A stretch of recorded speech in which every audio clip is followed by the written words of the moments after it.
C'est parti. Yes. J'ai ces lunettes pour faire des choses importantes. C'est important d'être important. T'as des beaux yeux. Tu m'as piqué ma réplique. Est-ce que c'est mieux? Tu veux dire, moi? On va vous partager un nouveau projet.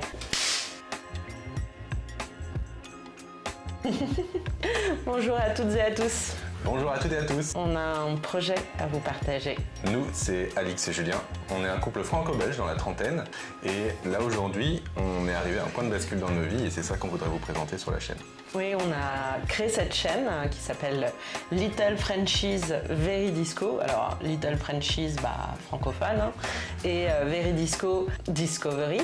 C'est du verlan, French Touch. Ça va être une chaîne qui va être portée sur la réflexion, le partage. On a beaucoup avancé dans certaines réflexions, mais du coup on s'est rendu compte qu'on était sur un point de bascule.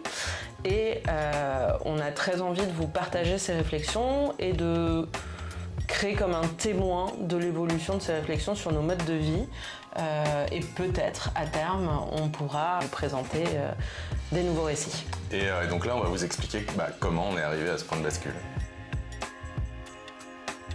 Pour moi, il y a un événement en fait qui a créé ce point de bascule. C'est ce qui s'est passé pour moi cet été. Pour vous remettre un petit peu le contexte, depuis que je suis toute petite, on m'a vendu la réussite comme une progression comme ça, graduelle. On va à l'école, ensuite on trouve un job, et ce job évolue. On a un peu cette vision que on va gagner des meilleurs salaires à la fin de notre vie qu'au début, que le métier peut évoluer et évoluer dans le bon sens. Et on rajoute à ça, au job et à la carrière, les questions de couple, les questions de maison, les questions de moyens. Du coup, j'ai grandi dans cette idée-là, on m'a vendu ça. Pour comprendre un petit peu ce qui s'est passé dans ma tête, j'ai fait un tournant dans mes études en me spécialisant dans un métier de l'ESS plutôt de niche. À l'époque, en tout cas, j'ai construit un peu ma carrière vers ce métier. Et comme je n'avais pas fait les études pour aller vers ce métier, j'ai dû passer par des petits détours pour un peu me faire mon trou dans ce milieu. J'ai construit bloc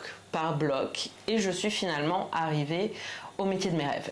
Mais malheureusement, je suis même pas restée 2 ans en poste, que j'ai dû le quitter à cause des conditions de travail délétères. Ce qui fait que j'ai été arrêtée 2 fois en 2023 et que je suis partie à l'été 2023. Ma progression, elle a fait ch'poum. Et là, je me suis dit, ok, la vie, c'est pas une progression comme ça. Je vais accepter que la vie, c'est d'enchaînement, on peut faire plein de métaphores, mais en tout cas, c'est pas du tout une progression comme ça. Et là, je suis dans un creux. Comment est-ce que je change ce creux ? Mais s'ajoute à cette réflexion un autre facteur. Moi, je suis née et j'ai grandi à Paris. J'ai jamais connu autre chose que Paris. Et en fait, je n'en peux plus. Mais cette idée que c'est par le voyage le plus souvent possible qu'on pourrait s'extirper de cet endroit difficile, mais en fait, écologiquement, c'est pas possible, c'est pas tenable. On peut pas continuer à vivre comme ça. Et donc, il y a une grosse réflexion à avoir sur notre mode de vie pour, en fait, et c'est là qu'on est privilégié parce qu'on peut se poser cette question-là, mais pour trouver un endroit où on va pouvoir se vivre sans sentir le besoin de voyager parce que cet endroit nous suffirait en lui-même, nous étoufferait pas. J'en suis là dans cette réflexion, donc je ne sais pas où je vais travailler, comment je vais travailler, salariée, indépendante, et je ne sais pas donc où je vais vivre puisqu'il y a toutes ces questions qui se cumulent d'un coup, toutes en même temps. Et donc c'est une vraie réflexion assez profonde qui est à la fois personnelle mais aussi sociale, sociétale je pense, parce qu'on est assez nombreux et nombreuses à se retrouver dans ces questionnements et à se demander qu'est-ce qu'on va faire. Donc voilà, c'est un peu là tout mon point de bascule où j'en suis un peu dans ma vie, donc dans ce creux qui est en fait plein de réflexions possibles. Donc moi, vraiment le gros point de bascule, c'est en 2022. En 2022, j'avais atteint un espèce d'optimum pour moi, dans une espèce de croyance de l'objectif d'une carrière, c'est l'aisance matérielle. et du coup d'avoir un poste prestigieux, d'avoir un poste bien payé et éventuellement dans un secteur qui est lui aussi prestigieux. Comment j'en suis arrivé là? Voilà, ça fait à peu près 15 ans que je bosse, maintenant un peu plus. J'ai fait des études d'ingénieur, j'ai d'abord travaillé dans la recherche, j'ai travaillé ensuite dans les télécoms, enfin, j'ai travaillé dans plein de domaines différents, mais toujours avec cette idée de il faut que j'aille chercher un job plus prestigieux, mieux payé, etc. Parce que voilà, j'avais besoin de me rassurer, je pense, psychologiquement, sur cette aisance matérielle. Et donc toute ma carrière a été principalement drivée par ça, sachant qu'à côté j'avais une vie sociale et même en fait associative qui était beaucoup plus riche. Parce que depuis que je suis très jeune, depuis que je suis adolescent, je suis impliqué dans des mouvements associatifs, plus ou moins intensément suivant les périodes, mais toujours avec cette idée voilà, d'accompagnement sur les évolutions sociales, sur la justice sociale notamment, et beaucoup plus récemment sur l'écologie. Je pense que oui, ma prise de conscience écologie, c'est à peu près il y a 4-5 ans. Et tout ça réuni, en fait, est arrivé à un point compliqué par accumulation de toute cette dissonance que j'ai vécue en fait avec le temps. Et cette dissonance, elle se matérialisait par plein de choses, notamment au niveau du management en entreprise. J'ai été confronté à plein de types de management différents, mais toujours très masculin, parce que le milieu technique est quand même majoritairement, en tout cas moi à mon époque, était majoritairement représenté par des hommes. Et au travers de ce management toxique, c'était du management de la méritocratie, du management de la compétition, de la surveillance. Et donc ça a instauré un climat où moi je me sentais constamment en décalage par rapport à mes valeurs personnelles que je pouvais exprimer librement dans la sphère associative, et par contre dans le milieu professionnel où je me sentais enfermé et obligé d'être le bon petit soldat. Et voilà, j'ai toujours été dans ce rôle-là, et en 2022, coup du destin ou pas, j'ai vécu une nouvelle expérience vraiment très douloureuse sur le plan psychologique avec mon manager, et j'ai eu la chance de pouvoir partir de ce job-là, me laissant du temps pour justement reposer les choses et rebattre les cartes, reposer les réflexions.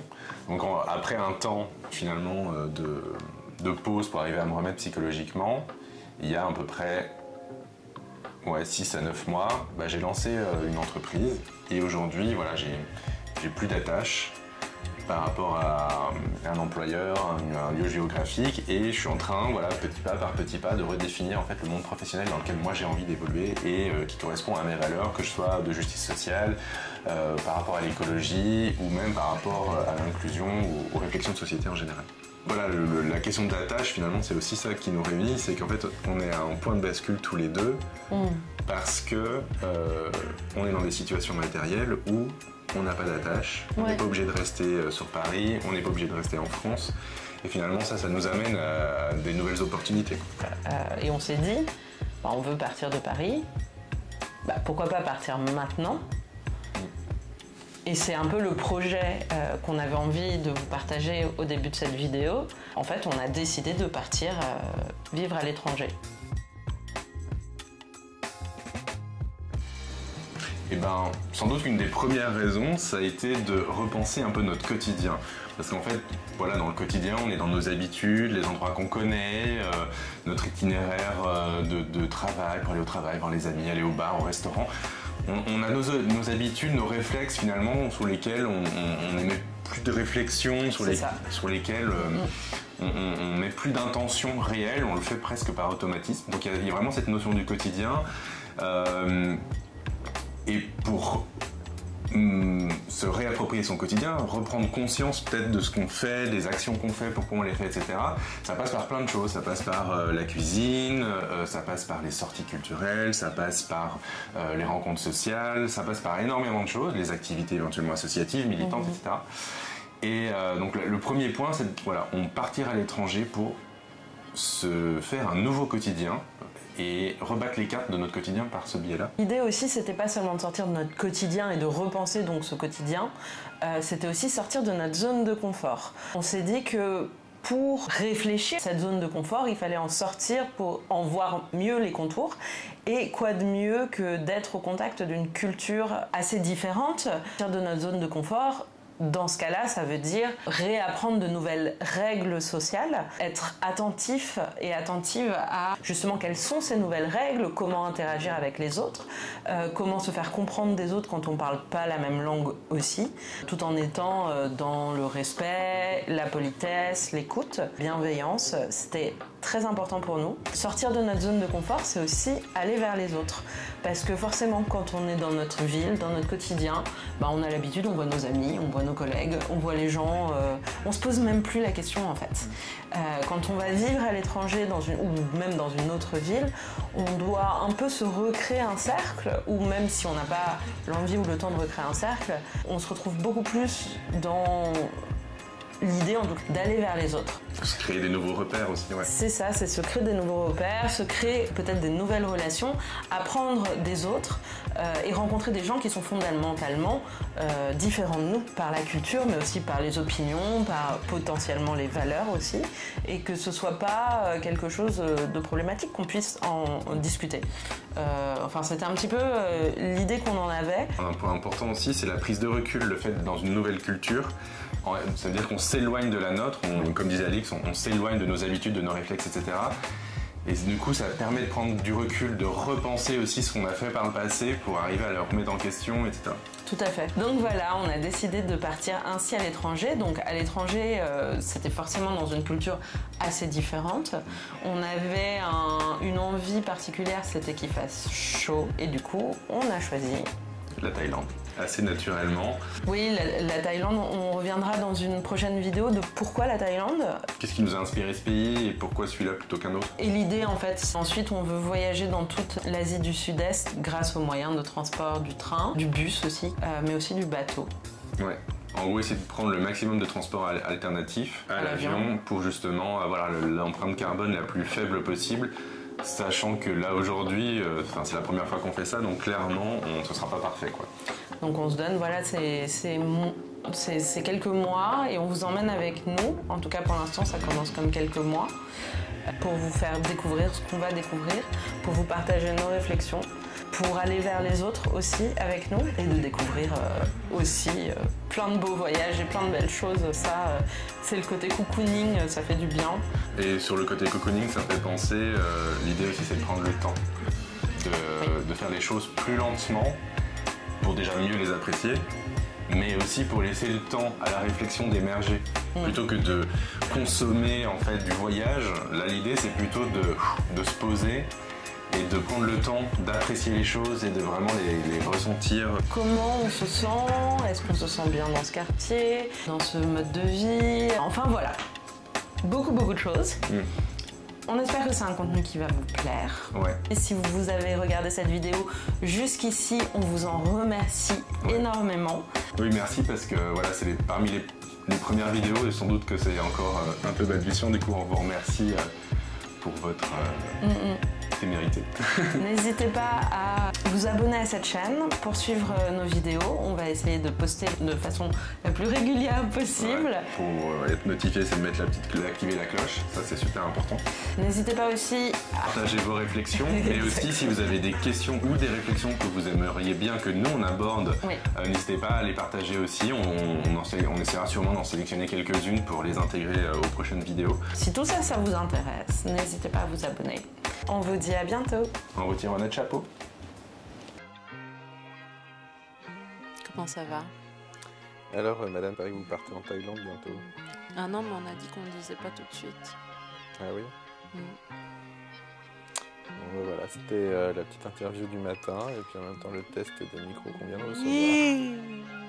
Et Alix craque complètement. Elle a pété un câble. Bah, on teste pas.